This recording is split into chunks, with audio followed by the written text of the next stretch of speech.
As oscilações do ambiente econômico podem gerar incertezas, claro, para famílias, investidores do setor imobiliário, mas não abalam a confiança do segmento, que viu as vendas se multiplicarem durante a pandemia, batendo inclusive sucessivos recordes em todo o Brasil.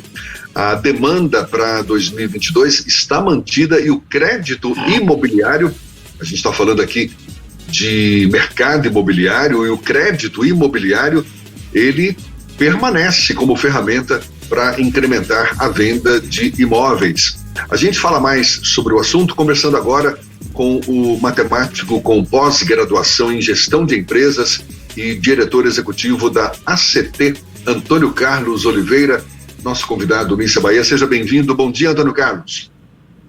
Bom dia, Jefferson. É um prazer estar no programa Issa Bahia, certo, com você e com o Fernando Duarte. Estamos aqui à disposição. Bom, se a gente tem o crédito imobiliário como ferramenta para incrementar a venda de imóveis, o que é importante observar antes de contratar um financiamento? E você acha que é um momento seguro, é algo seguro neste atual momento, Antônio Carlos? Bem, Jefferson, o que a gente pode falar, né? A gente tem bastante experiência no mercado, a gente já viveu vários ciclos de mudanças de taxas de juros, de mudanças de política econômica, e a gente entende sim que é um momento ainda importante para que se possam aproveitar tanto na questão dos preços dos imóveis como na questão da taxa de juros. A gente teve ontem aí, né, o comunicado do Copan da elevação da taxa de juros em 1,5 percentual, que é bastante expressivo esse aumento, né? Já se fala que o próximo aumento não deve ser tão grande, porque a expectativa inflacionária deve estar menor, o preço do dólar também deve estar mais equilibrado, então não vai haver um expressivo aumento de taxa de juros na próxima reunião do Copom. Mas isso aí é um pouco de futurologia, né? A gente tem que ver o que a gente está acontecendo. A gente nunca viu, Jefferson, tanto crédito imobiliário, eu trabalho com crédito imobiliário desde 1986, a gente nunca viu tanta expansão, tanta concessão de crédito imobiliário de junho de 2020, mais ou menos, né? Logo depois que começou a pandemia, até agora. Tá? A gente está vendo sucessivos aumentos, como você falou, certo? Sucessivos batimentos de recorde, certo? Tanto de crédito imobiliário quanto de lançamentos de empreendimentos, que tudo isso gera um mecanismo do mercado imobiliário. O que a gente tem que frisar sempre é o seguinte: o mercado imobiliário sem o crédito imobiliário, ele não funciona. Então, o que acontece? Quando a gente tem um mercado de crédito imobiliário pujante, né, a gente já viveu momentos em que não existia e que os incorporadores tinham que fazer algum tipo de mecanismo de venda direta, criar-se alguns sistemas que não se sustenta por muito tempo, né? O incorporador ele não é feito para fazer o financiamento. O financiamento é privado das instituições bancárias, que é para fomentar todo o mercado. Então, você tem toda uma cadeia, Jefferson. O incorporador que vai construir empreendimentos, ele toma crédito imobiliário para construir os imóveis, tá? Tem alguns empreendimentos que são construídos com recursos próprios, mas a gente está falando de minoria, e não da regra, não do normal. E para todos os clientes que desejam comprar um imóvel e não tem o valor, não querem utilizar o valor todo da poupança para comprar, você tem o financiamento imobiliário para financiar imóveis residenciais, imóveis comerciais, e a gente ainda está numa taxa de juros aceitável. Vamos ver o que vai acontecer pós esse Copom de ontem. Agora, diz para mim, você que presta assessoria nessa área, né, assessoria exatamente para crédito imobiliário, quais são as informações, os dados que a família que eu falo, o interessado em geral na compra de um imóvel, deve ter para concluir que, não, agora o momento é ideal para eu contratar esse financiamento imobiliário? Bom, é importante que se faça algumas continhas, né? Certo? A gente costuma passar para nossos clientes diversas opções, né? Porque às vezes o que é melhor para Jefferson não é melhor para Antônio Carlos, não é melhor para Pedro, não é melhor para Fernando. E é importante entender o seguinte: fazer a continha, se naquele momento é melhor você fazer o financiamento imobiliário, se é melhor o aluguel, tá? Mas a gente acredita que o financiamento imobiliário ele sempre está à frente, porque ele permite, certo, um financiamento num prazo muito longo, Jefferson. 360 meses, a depender da idade, em algumas possibilidades até 420 meses você consegue pagar a sua casa própria, tá? Então, realmente, isso para o imóvel residencial, que é a grande maioria, né, que é justamente a casa própria. Mas é importante que a pessoa tenha ideal do que ele precisa, né, se é um apartamento, certo, no valor de tanto, para fazer, nós fazemos simulações, buscarmos o crédito dele, certo, e aí sim é o momento certo dele partir para a compra do imóvel, que você vai entender que existem multas, certo, às vezes quando você faz um contrato de compra e venda, tanto com a pessoa jurídica como a pessoa física. Aí o que acontece?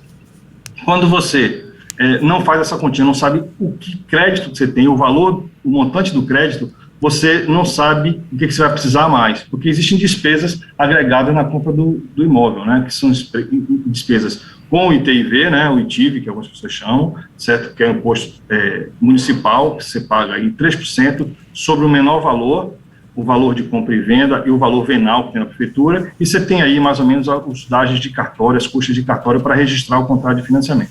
Então você tem aí mais ou menos em torno de 4% a 4,5% do valor do imóvel que você deve acrescentar. Em algumas possibilidades você pode ou não financiar o imóvel, mas é importante que a pessoa faça uma pesquisa de crédito, que pegue uma carta de crédito.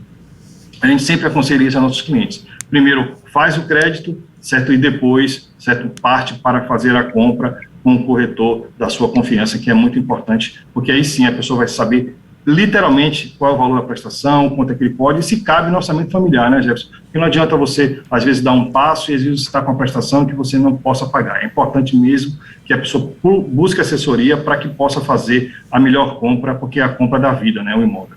Antônio Carlos, a gente teve muito recentemente aqui no Brasil o início da chamada operação do Open Banking, que permite que os bancos compartilhem informações entre os usuários.